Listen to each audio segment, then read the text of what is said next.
Ahora sí, vamos a empezar a desarrollar los conceptos o la tipología de los conceptos de constitución. Tenemos así la constitución racional normativa. O sea, habla de la parte racional que se refiere a la razón y la normativa que se refiere a las normas. O sea, este tipo de constitución puede caracterizarse de la siguiente manera. Las constituciones racionales normativas definen a la constitución como un conjunto de razón contenidas en normas jurídicas. O sea, son indicaciones fundadas en la razón humana. Podríamos hablar mucho de esto, pero prefiero hacerlo con palabras mucho más entendibles y decir que este tipo de concepto de constitución se aboca a lo que el ser humano piensa y elabora en consecuencia la constitución como una planificación racional. O sea, suponiendo que la razón humana es capaz de ordenar constitucionalmente a la comunidad y al Estado. Está codificado también en un cuerpo. Es como un compendio de razón, es como un cálculo de todas las actividades de despliegue. Es eminentemente racional y está hecho para ser aplicado en el futuro. Eso significa este tipo de constitución. Significa que el hombre piensa, impone normas, elabora o lo planifica en un cuerpo normativo y piensa más bien en el futuro, en las posibles eventualidades, ¿verdad?, que van a ir ocurriendo a lo largo del contexto sociopolítico y económico del país y las adecua a lo que sería la vivencia o la vida de un ser humano a lo largo del desarrollo progresivo del país. Vamos a apuntar al progreso y no al retroceso. Luego está el, la tradicional histórico. Este es un tipo de constitución único en el mundo británico. Y se imponen en ella la tradición y la historia.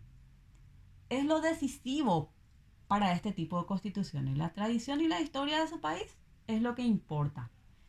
Eh, este tipo de constituciones se pueden denominar o se pueden calificar como un conjunto de actos constitucionales a lo largo del siglo. Y es inorgánico, o sea, no es escrito. Es asistemático y no es codificado. ¿Por qué? Porque no hay normas escritas de por medio. Se basan netamente en la tradición y la historia del país. Más nada. Luego tenemos el sociológico. O sociológico o sociológica, que es exactamente lo mismo. Y este tipo de constitución, porque es la constitución sociológica en todo caso, es aquella que se adecua a la realidad social, a la realidad económica y cultural de un pueblo. Es una especie de espejo que debe reflejar la realidad que le toca guiar. Esa es la constitución sociológica. Luego tenemos otras que son las rígidas, las flexibles, las otorgadas, las pactadas, la formal y material, que no son menos importantes. Por eso también voy a hablar, aunque sea someramente, de este tipo de concepto de constitución. Las rígidas son las que no se pueden reformar mediante una ley común, sino siguiendo un procedimiento especial que es distinto para la sanción de leyes ordinarias. Es decir, no puede ser sancionada por el mismo órgano que sancionan las leyes ordinarias. Por ejemplo, este tipo de leyes tienen que ser sancionadas por una asamblea o por la convención constituyente. Luego están las flexibles. Las flexibles son aquellas que o que son sancionadas por el mismo órgano que dicta cualquier ley ordinaria. Por ejemplo, el Congreso. El Congreso dicta cualquier tipo de leyes, sin embargo la rígida no. La rígida es como la Constitución no puede ser dictada por el Congreso, tiene que ser por la Convención Nacional Constituyente reunidos en asamblea. Esa es la diferencia entre la rígida y la flexible. Luego está la otorgada. Las constituciones otorgadas serían la concesión unilateral o prerrogativa que hace el rey o alguno de los órganos del Estado a favor de sus súbditos o el pueblo. Ya son constituciones que se utilizan en países británicos, como ya les había dicho, ¿verdad? Que nada tiene que ver, son para países europeos, no para países sudamericanos.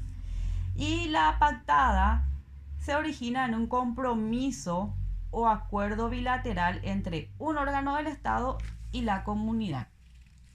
Luego tenemos la formal y también por último la material. La formal, que es el conjunto sistemático de normas escritas en un cuerpo único que se considera superley.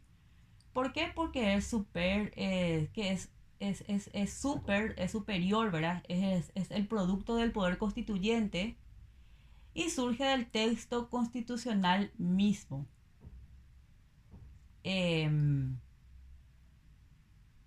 Y por último tenemos la material, que pone énfasis en la Constitución y que efectivamente se aplica y funciona dentro del país, tal como la interpretan las autoridades y ciudadanos.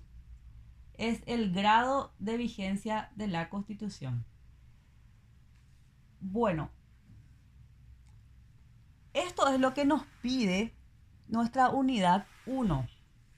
Claro que si voy a hablar de manera extensa, esto no va a acabar nunca, pero como les dije, el objetivo de esta unidad 1 para mí es que ustedes se vayan familiarizando con los conceptos básicos de Constitución. En lo que a mí me interesa es que ustedes tengan una Constitución a mano, una buena Constitución, que puedan desentrañar, interpretar, analizar cada artículo que vamos a ir desarrollando.